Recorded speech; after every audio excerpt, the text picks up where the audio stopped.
السلام علیکم۔ نئی سوچ اور نئی خبر کے ساتھ میں آپ کا میزبان عمر خیام۔ ناظرین، آج جمعہ ہے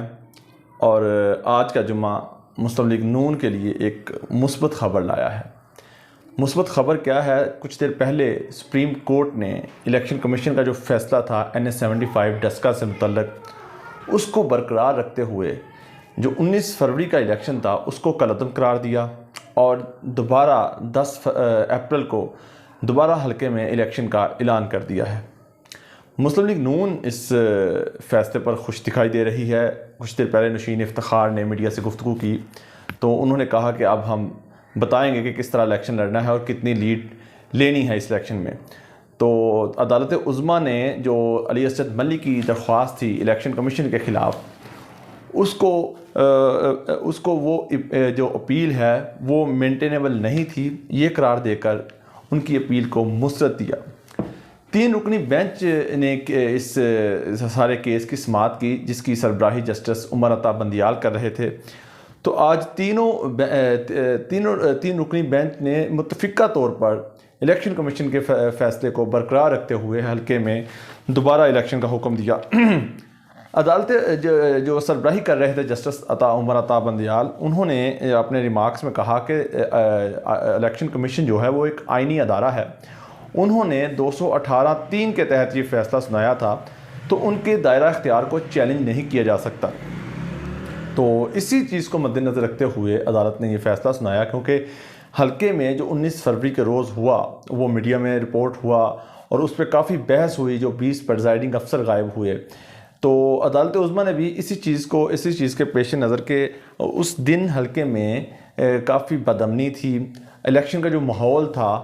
وہ ماحول ٹھیک نہیں تھا، کہ جو ٹرن آؤٹ تھا اس سے کافی حد تک متاثر ہوا ڈسکا کا ضمنی انتخاب کا۔ تو ناظرین، اگر ہم اس پر تھوڑا سا ماضی پر اس سارے معاملے پر نظر دہرائی جائے تو 6 سماعتیں ہوئیں اس کیس کی سپریم کورٹ میں، جس میں کبھی دیکھا جا رہا تھا مسلم لیگ نون کا پلڑا بھاری دکھا جا رہا تھا، کبھی ریمارکس میں نظر آ رہا تھا کہ آج ہو سکتا ہے کہ عدالت عظمیٰ مخصوص حلقوں میں یہ الیکشن کا حکم دے، کیونکہ ایک جو کویسچن تھا جو بار بار کیا گیا جسٹس عمر عطا بندیال کی طرف سے، کہ الیکشن 23 پولنگ اسٹیشن کا جو معاملہ تھا، جو پہلی درخواست بھی تھی مسلم لیگ نون کی، اس کا معاملہ کیسے اثر انداز ہوگا پورے 360 پولنگ اسٹیشن کے نتائج پر۔ تو اس سوال پر ہمیں جو سلمان اکرم راجہ صاحب تھے مسلم لیگ نون کی امیدوار نشین افتخار کے وکیل، وہ ہمیں تھوڑا سا پریشان بھی دکھائی دیے، مشکل ہوا ان کے لیے یہ سوال کا جواب دینا، لیکن ان کا یہی کہنا تھا کہ جو 109 پولنگ اسٹیشن تھے جس کا معاملہ، جہاں پہ بدامنی رہی، جس کا ٹرن آؤٹ متاثر رہا، ڈسکا کے بھی کچھ پولنگ اسٹیشن ایسے تھے جو 19 فروری کے روز ہم نے بھی دیکھا کہ کئی گھنٹے تک وہاں پر پولنگ کا عمل رکا رہا۔ تو اس سارے معاملے کا جو اثر ہے وہ پورے حلقے کے پولنگ اسٹیشن پر پڑا، جس سے ٹرن آؤٹ متاثر رہا، کیونکہ ان کا موقف میں یہ بھی بات شامل تھی کہ کیونکہ مسلم لیگ نون ہمیشہ سے یہاں جیتتی آ رہی ہے، تو ٹرن آؤٹ متاثر ہونے کی وجہ سے مسلم لیگ نون کو اس الیکشن کو جو تحریک انصاف کی طرف سے متنازع بنایا گیا۔ بات وہی 20 پریزائڈنگ افسر کی تھی جو غائب ہوئے عملے سمیت، اور صبح جو 6 بجے RO آفس کو پہنچے، جس کو مد نظر رکھتے ہوئے الیکشن کمیشن نے اس فیصلے کو کالعدم قرار دے دیا۔ آج اسی چیز کو مد نظر رکھتے ہوئے کہ الیکشن کمیشن کے فیصلے کو برقرار رکھا سپریم کورٹ نے 218(3) کے تحت جو election commission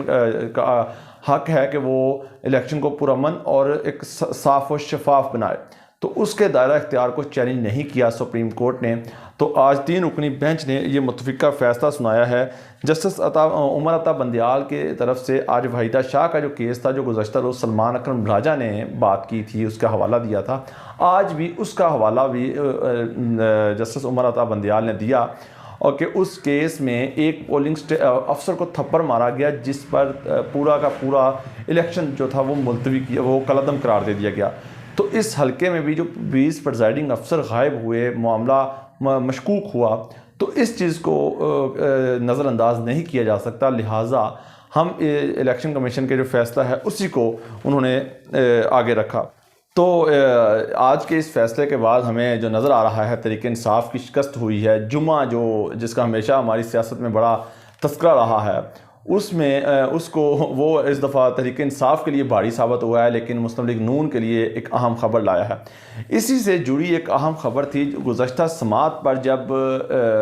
justice Umar Ata Bandial کی طرف سے سلمان اکرم راجہ کے دلائل مکمل نہ ہونے پر سماعت ملتوی کی گئی, اور الیکشن کی تاریخ جو 10 اپریل کو ہونا تھی, اس گزشتہ سماعت پر اس ڈیٹ کو 10 اپریل کی ڈیٹ کو مؤخر کیا گیا. تو ایک پروپیگنڈا شروع ہوا ان کے خلاف, ایک مہم چلائی گئی ٹویٹر پر, ایک سوشل میڈیا پر ایک بڑی گھٹیا مہم چلائی گئی عمر عطا بندیال کے خلاف. تو جس کو بھی نظر انداز نہیں کیا جا سکتا کہ ہمارے ہاں ایک سیاست میں, ہماری جو سیاست موجودہ سیاست, اس میں ایک ٹرینڈ بنتا جا رہا ہے کہ اگر کسی کے خلاف فیصلہ آئے تو سوشل میڈیا پر اتنا وائرل کرو, اتنا کسی کو ججز کے خلاف مہم چلائی جائے تاکہ اس فیصلے پر اثر انداز ہونے کی کوشش ہے. ماضی میں اور طریقے تھے, لیکن اب جو کہ سوشل میڈیا کا دور ہے تو سوشل میڈیا کے ذریعے کوشش کی جاتی ہے فیصلوں پر اثر انداز ہونے کے لیے. لیکن ہم یہ بالکل نہیں کہہ رہے کہ ججز نے جو فیصلہ سنایا ہے وہ کوئی اس میں کوئی کسی دباؤ میں آ کر سنایا ہے. بالکل جو ان کا دائرہ اختیار ہے, جو عدالت عظمیٰ جو فیصلہ دیا ہے, انہوں نے بہت سی چیزوں کو دیکھ کر یہ فیصلہ دیا ہے. اب کچھ کہنا قبل از وقت ہے کہ اس پر حتمی فیصلہ, جو تفصیلی فیصلہ ہے اس میں کیا آئے گا, وہ تفصیلی فیصلے کو دیکھ کر ہی ہم بات کریں گے. تو لہٰذا اس وقت تک آج مسلم لیگ نون کے لیے بڑا دن ہے. مسلم لیگ نون نے اس کی فتح ہے کہ وہ اپنا جو موقف ہے اس کو تسلیم کرانے میں کامیاب ہوئی ہے. تو ابھی ہم کچھ دیر بعد ڈسکا کے عوام سے بھی رائے پوچھیں گے کہ ڈسکا کا جو الیکشن دوبارہ 10 اپریل کو ہونے جا رہا ہے ان کی کیا رائے ہے. تو کچھ دیر کے لیے مجھے دیجیے اجازت. اللہ حافظ.